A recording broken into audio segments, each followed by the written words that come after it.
Hello, everyone. I hope all of you are doing well. My name is Farhad. I'm from Think Hack Consultants. Today, we have some exciting news to share with you. As we are already aware that Victoria State Sponsorship, the application, the nomination process, it will open from January 5. So we have some updates about the application procedure and how we can build a case and what are the target sectors. So today we have our registered migration agent, Mr. Anil Khwaja, with us, who will be providing us the detailed information on the target sectors eligibility criteria, and we will also discuss how to prepare the case and what are the steps by steps. What are the steps for this? Uh, all types of queries would be welcome, and not necessarily it has to be relevant to Victoria State sponsorship only, as we are also aware that New South Wales provided their updates few weeks back. So we'll just allow our audience to join us. So probably we'll just wait for 1 or 2 minutes for them to join, and then next voice you'll hear from Mr. Anil Khwaja.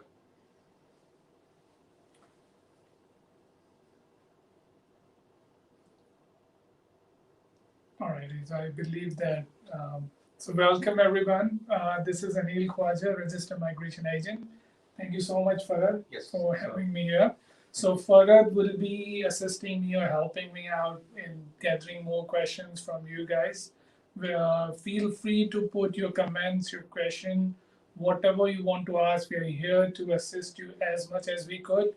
As Farad said, this is an exciting news that we have now Victoria State sponsorship that was long awaited has been opened. They have, published that they will be opening from 5th of January 2021.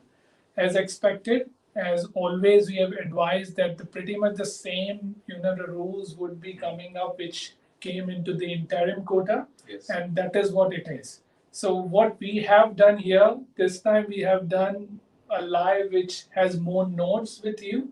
So at least you would remember what exactly we have, discussed or what exactly we are trying to explain you. So at least if you are in a sense where you wanted to apply for the permanent residency through the state sponsorship 190 Victoria, you have a better idea about the eligibility and what occupations should be considered in next couple of months. As we have discussed earlier, this is not the end of the world. So there would be more occupation upcoming in the Victoria state as well as in the New South Wales state. But this is what they have started for. And it's quite encouraging that at least they have started from somewhere. Otherwise, it's going to be waiting forever and everybody is quite frustrated. They are very much disappointed at when exactly would be getting the invitation round. And ultimately, lots of people have lost their hope as well. So let's come to the Victoria State sponsorship. So if you can, Anil, I'll just let you start. So I'll just use so that you have more space. Yeah. So I'll join you in the second round. Sure. When we'll have further discussion. So I'll just let you, discuss the general requirements and everything. No worries at all. So Farad will be joining us later. And meanwhile, I'll just carry on with the updates. All right. Thank you, Farad. Thanks a lot. So I'll grab the marker as well in order to explain the scenario. So if you can see the whiteboard, Victoria State updates, that is for 2020 and 2021. So what today they have updated that they will be giving invitations or they would be considering to all the ROIs which were submitted at the time of the interim quota, along with those who will be applying from 5th Jan 2020 to 11 Jan 2021. So sorry, it's 2021. So between this period, this is the first batch of the ROI they would be considering. So those who have applied between this batch, they will start assessing the applications for them. Now, what's the catch is? So they have given couple of, critical sector occupations where they would be inviting 190 and 491, which are namely, so we have put the target sectors here. The first target sector is the medical professions. So what they are saying is that if you belongs to a medical and a research sector, they will definitely gonna consider your ROI. Consideration doesn't mean that they will definitely 100% gonna invite you, because there are other eligibility criteria which will be coming soon on that part. So you need to ensure that first you are in the medical and the research sector. Sorry. Then the second one is the IT. Apart from the IT, they also considering on data sciences. So there are lots of big companies who gather lots of data, especially the health sector data or maybe the medical data, and they provide to the big software companies or government organization in order to ensure that they have a new innovation going on. They are also considered to be under this sector. So information technology, especially towards the critical sector. Apart from that, data sciences. Third and the foremost important one is the agriculture and food. So agriculture and the food, normally they are talking about the hardcore agriculture. If you are doing farming or you are associate with the agriculture sector, then they can definitely assist, consider you. Plus, if you're in a food processing sector, for instance, there are lots of food processing industries like meat processing, the food processing like bakery, and all those sectors which considered to be in the processing, especially in the food sector, they also be a part of this one. There are lots of food technologists and agriculture technicians and the scientists, they also fall under these categories. So those who have done the food technologist skill assessment, they might also apply and they may consider you. Last but not the least, life sciences. So all the research, the laboratory life sciences, or maybe even Pfizer and all those, where they are trying to make the vaccination. If you're part of the research program, or if you are a scientist or a laboratory technician based on the life sciences research, then you can also be considered in the Victoria State sponsorship. So these are the main target, the sectors where they are really looking into the applications. Now let's go to the eligibility criteria, which is quite exciting. So they have divided the eligibility criteria into two parts. One is the 190, the other one is the 491. So you need to ensure that you know what is your eligibility and whether you are applicable to apply for ROI or not. Lodging an ROI is not an issue, but getting positive and getting an optimistic response from the state sponsorship is the very important part. Since we've been doing this in the interim quota as well, we have lots of applicants who have got successful ROIs and they have able to lodge successful skill select application through the EUI process. Especially one of the case study I would give you, the one of the person who has been doing engineering technologist work in Pfizer. So they have considered that application towards the main critical sector, and they invited him to lodge a separate nomination application based on the ROI that client has submitted. So that was a successful application. So there are lots of case study. We would discuss that one in bits and pieces. Now let's come back to the eligibility criteria again. So if you can see, if you have lived in 6 months in Victoria, you would be considered for 190. So regardless of wherever in Victoria you're living, in Melbourne CBD or in suburbs or in a regional or designated area, they may consider for you to apply for 190. Or if you're considering for 491, your eligibility criteria for living purposes, you must live in a regional or designated area for 3 months. If you are not living there, you won't be able to apply.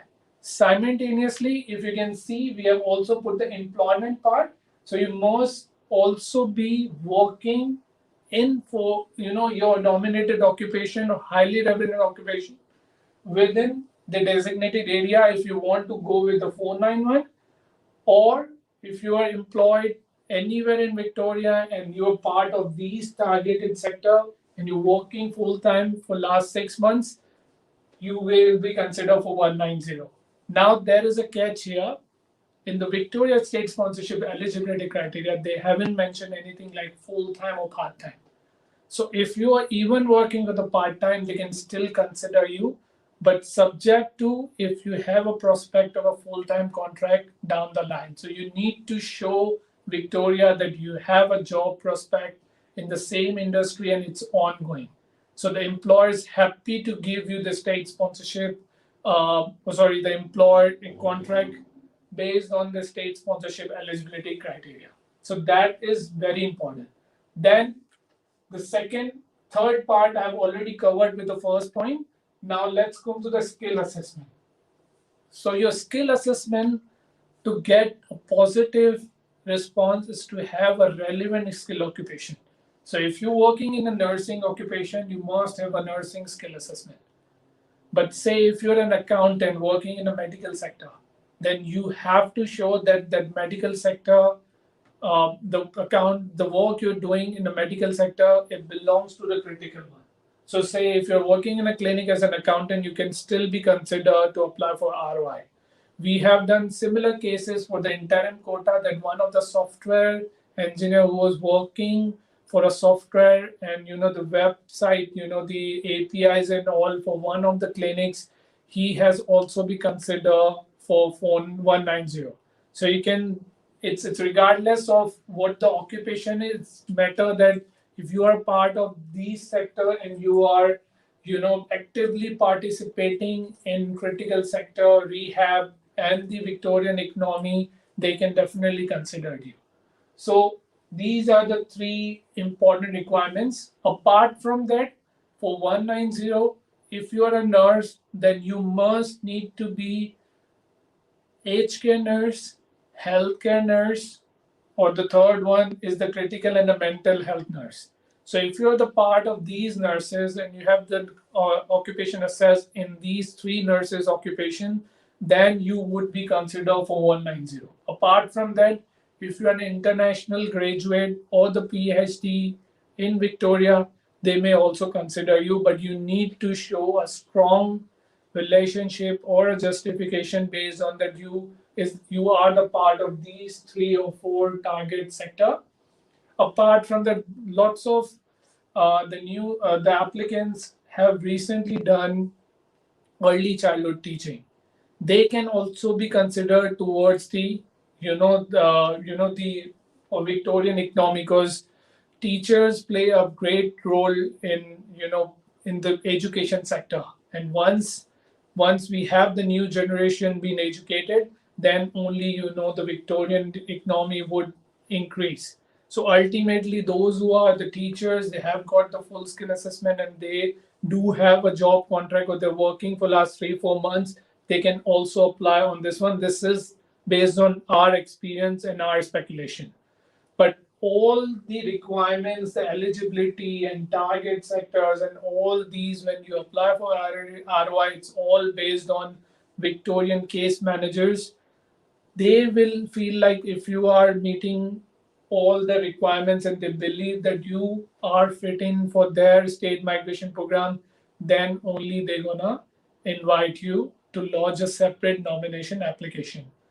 This whole process may take at least 60 days. So you must need to ensure that you have valid visa in order to apply for this, the state migration plan, and you have ample time to wait to get the final outcome.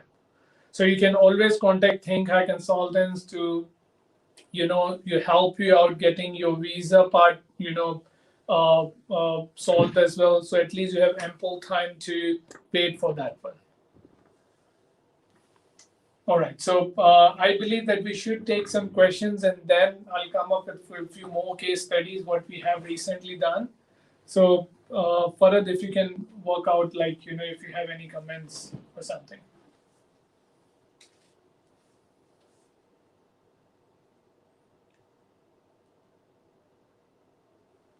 Alrighty. So the first question, I have to be a bit, closer to read that out. Digital sector was not mentioned for 190. Only 491 has the digital sectors. mentioned, does IT profession fall under this? And when they release the SOL list for these two visa categories. All right. Um, See, particularly at this stage, Victoria would not be issuing any of the further list for any graduates or PhD holders. So you need to be a part of these four sectors. What we have done is, obviously they haven't mentioned for 190 that IT or the data sciences would be a part of that, the subclass. But what we have observed that if you are satisfying or justifying them in order to ensure that you being an IT guy or be a data science guy, you are making difference to Victorian economy, they can definitely consider you. But then you need to have most of the eligibility requirements to met. First, like obviously you must have more than 6 months of experience and another 1 year further contract to be there. You must be living in Victoria. It's not like that you have came from New South Wales and immediately apply for Victoria. That doesn't needs to be there. Plus, you must have a strong statement when you're applying for ROI that how you connecting those dots, because connecting dots is very important. If you are from XYZ sector, but still if you are able to manage, or you connect the dots that these four sectors or five sectors, you are able to change the um, you have exceptional skills and you are doing well in order to make sure that you are justifying these target sectors, then I don't think so they might say no to you. As we said that we have recently experienced few of the interim quotas. We have applied few of the software engineers, accountants, and all those. They were working in the critical sector like medical sector. They've been considered. So in your case, it can be considered as well.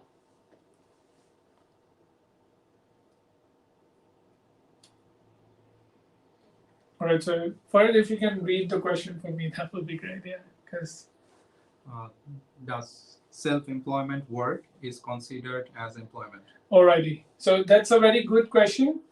At the moment, what the Victorian requirement for the 190491 is that you must be employed. So, say if you are a self-employed, but you have a contract with certain company that you would be working for another 1 year, then they may consider you.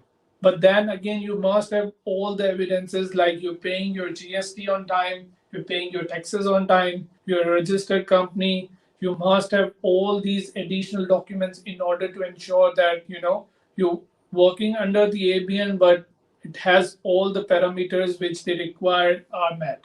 So working on ABN and TFN doesn't matter much, but you must have at least a year contract or 6 months contract, whatever the requirement for Victoria State sponsorship is.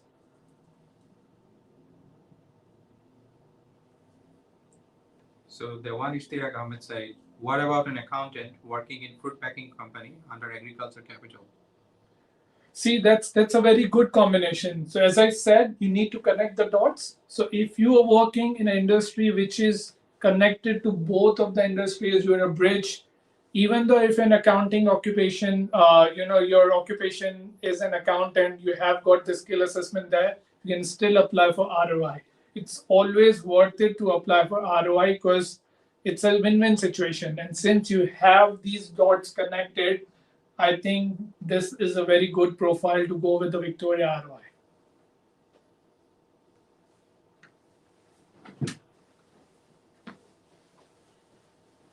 Okay, so thank you, Anil, for the informative session. So while we wait for more comments to come here so that we can further discuss, so I have some questions as well. So which our clients they have been asking us.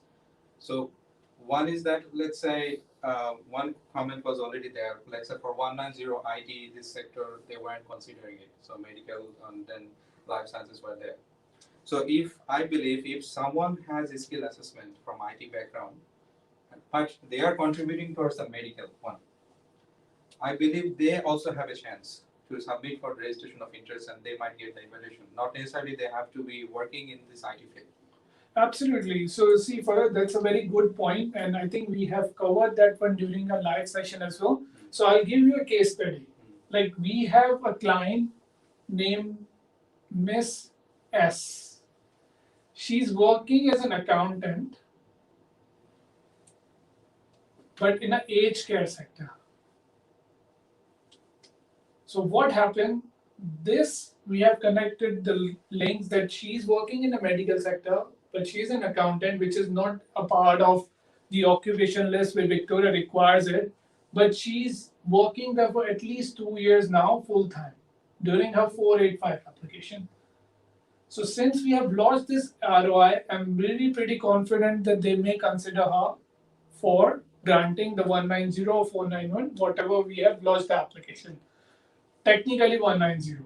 Obviously, for 491, you must be in a regional area, but she is a very strong candidate for 190, so that can be done. Yes. So, your question, we can obviously connect the dots, even though if an accountant is not in the Victoria State sponsorship list to be considered. Yes. And they don't have any specific occupation list, like New South Wales has recently provided, as long as the skilled occupation is in that SOL. Absolutely. So see, they are quite generic. It's not about that you must be a nurse or you must be a doctor or you have to be a farmer or you be a laboratory scientist or something. You can be of any occupation if you are significantly helping these sector working out the things. I'll give you one example. One of the person, he's working in a, he's a rubbish removal truck driver. Since he belongs to a critical sector where we need person to dump the rubbish regardless of what happened, he considered into the COVID-19 response sector. If that person can also apply, if he has got a skill assessment in IT, but he's working as a dump, rubbish removal truck driver, he can still consider to lodge an ROI because Victoria State sponsorship has not specified any list. Yes. So regardless of occupation, you can still apply. Yes. Okay. The next thing will come, and probably lots of our clients or audiences might have questions about it. The trade courses now, if you come here. Yes. For example, the chefs or automotive. Victoria, we know that Victoria used to send lots of invitation to chefs. We did 491, 190, all of them. Yes. So now, where are they standing at the moment? Now, how they can find some solutions for Victoria? All right. See, as we have to advise to lots of our clients who are waiting on hospitality, trades, and all these occupations, which are not unfortunately a part of these sectors. Plus, obviously, New South Wales hasn't, published that list. Mainly the nurses and engineers. At the moment, what Victoria said that it's a COVID-19 response list. So obviously, the COVID-19 response list will have more changes sooner or later, because if you have seen the government or Australian government, especially the Victorian government, they're quite focusing on building and construction. So sooner or later, they will add those occupations. Maybe next 3 months or 4 months, it won't be there. But if you hold tight and you have courage to wait more, April, May, there would be more occupations coming into the Victoria and also in the New South Wales. That is mainly, you can name it, like all the trade occupations, then, hospitality managers or chef or cooks, they do require that people. Yes. But since due to the COVID, there are restrictions, they really want COVID-19 response to be there at the moment. So that's why they're completely eyeing on this one. But those occupations would be there in the list very soon. So my prediction would be, say, in April and May. Okay. So by that time, we need to wait. And also, we discussed this thing that another option which might be an advantage for other people from other occupation, which is the response towards Australian economic recovery. That's right. So if someone has, working, maybe let's say, this is not exactly relevant to this field, but because they are earning on TF, and they are paying taxes, they can also build their case based on the fact that they are contributing towards Australian economic recovery, which has been affected by the COVID pandemic.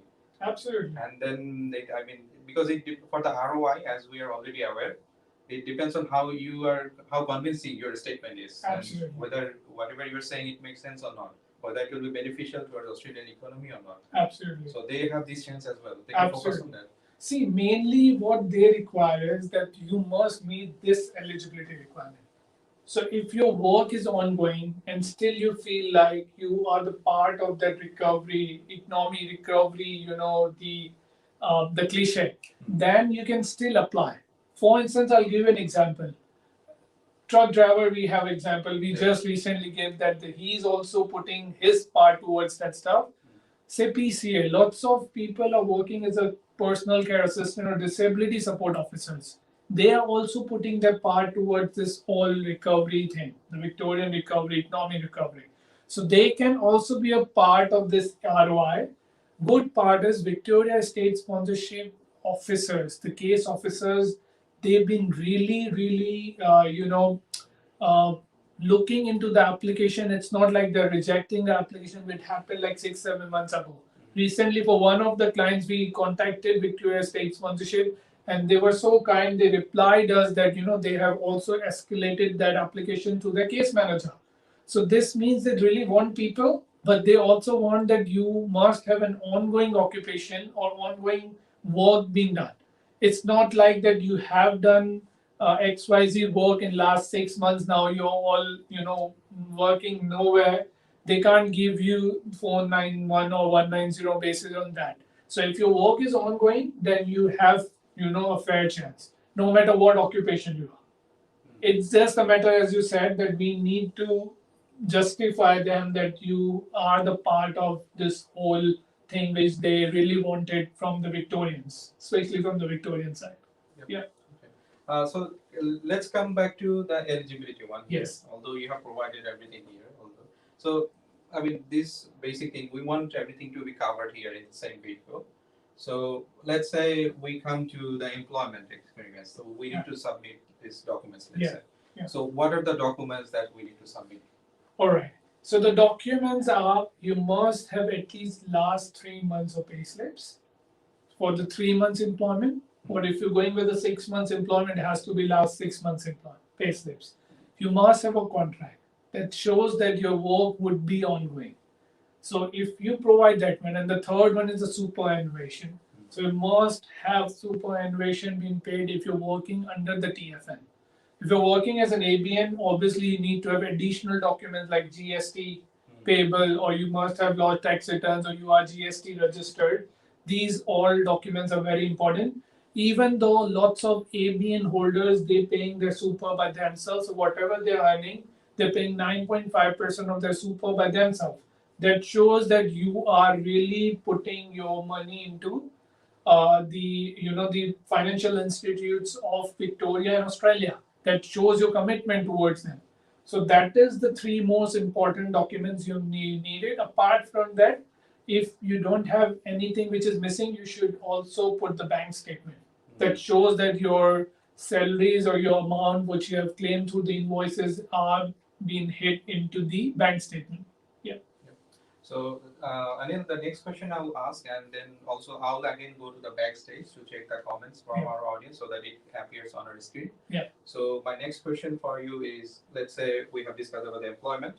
We know about the skill assessment. We have certain unit skill assessment from the authorized skill assessing bodies. Absolutely. Now comes the residency. Yes. So, to prove the 3 months or 6 months of residency, so would you be able to please give us some brief information on the documents? So see, for the residency part, you must need to have a bond or a residential contract that is called the lease from your property manager.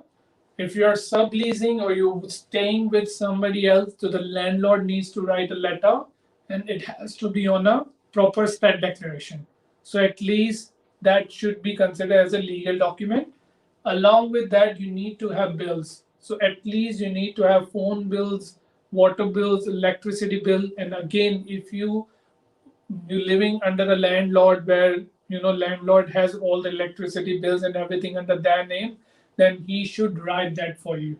But apart from that, you must also need to submit more documents, like obviously for internet or the phone bills, you must have your own name. Obviously nobody else would be using that one, so you can use that one. You can put your driving license, having the current address along with all other stuff, like obviously if you roommates or housemates testimony that they're living with you, that can be on the stat declaration as well. So these type of documents you require in order to meet the residential requirement. Yes. So let's take more questions. I believe few people have posted questions. So Farhad, if you can help me out in that. Yes, thank you. So Mr. Atul Verma saying, can accountants apply for 190 according to new rules? I think you have already covered it, but see, so actually you need to be a part of this 4 sectors if you're an accountant. That we have already given example of Miss S here. So that covers up the the whole scenario. So if you're an accountant, you can, but there are some requirements need to met. Needs to be met. Yeah. Yeah. So the next question is, I mean, certainly it's a compulsory, but skill assessment is compulsory or not? Absolutely. So the skill assessment is the foremost and the first requirement in order to apply for the Victoria 491190. If we again recall that part, say if you're an accountant working in a medical field, you don't need a medical field skill assessment. You can still give the skill assessment as an accountant, but you need to connect the dots. You need to justify yourself that you are giving significant skills or your employability towards these 4 or 5 target sectors.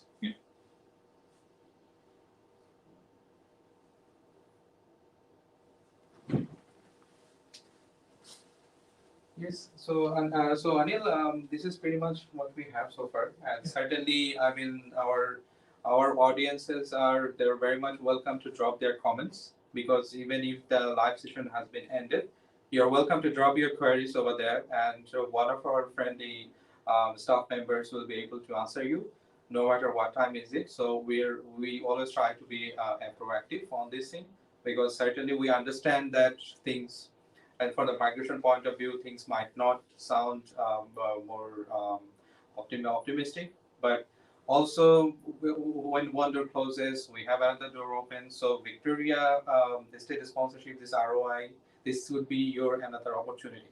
So our advice would be, and I'm sure that Anil, you will also agree, that since registration of interest is free of charge, yeah, there is no harm in giving it a shot. Absolutely. So I mean, we can help them build the case.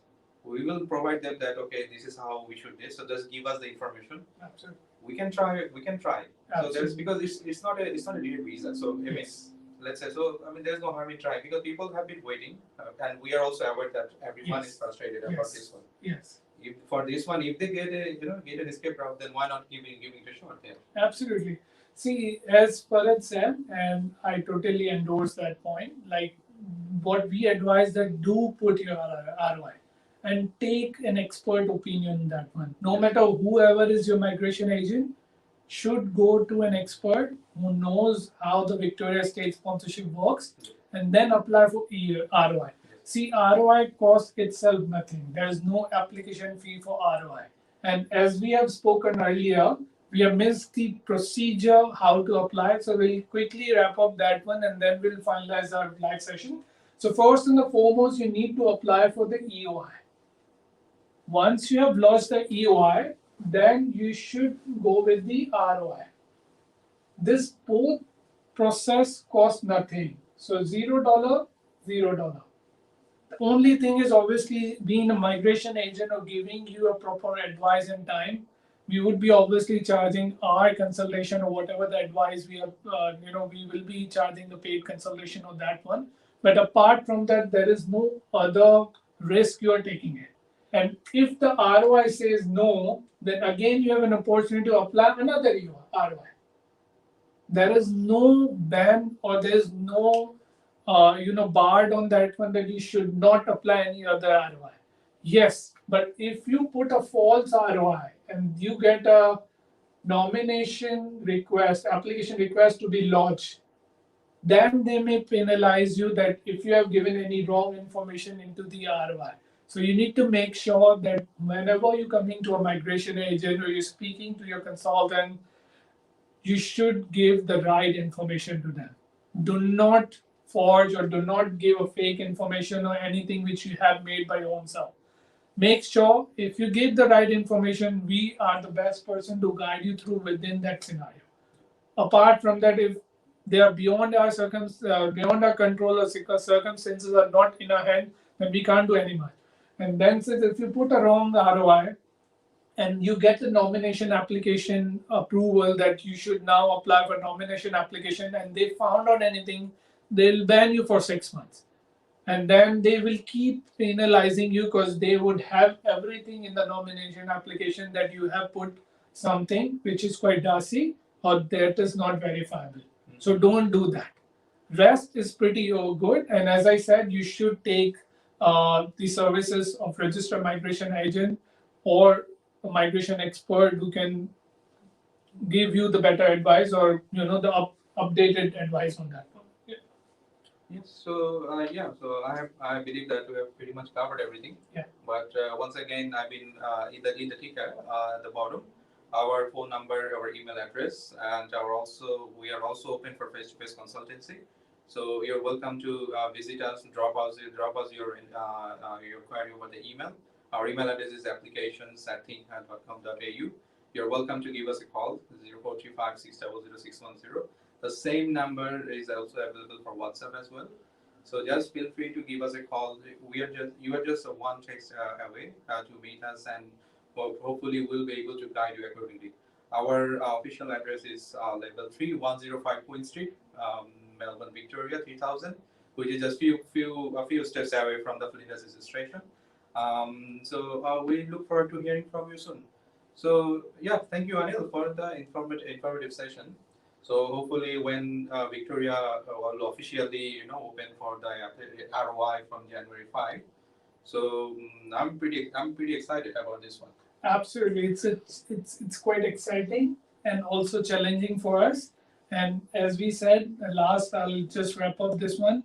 You should contact us before 5th. So at least if you want us to lodge your ROI, we can prepare that for you. So at least we have 99 or 100% drafted application. So as soon as the portal opens, we would be the first person to lodge your ROI. So do take care of yourself, your family, and surroundings, and hopefully we'll see you next time. Cheers.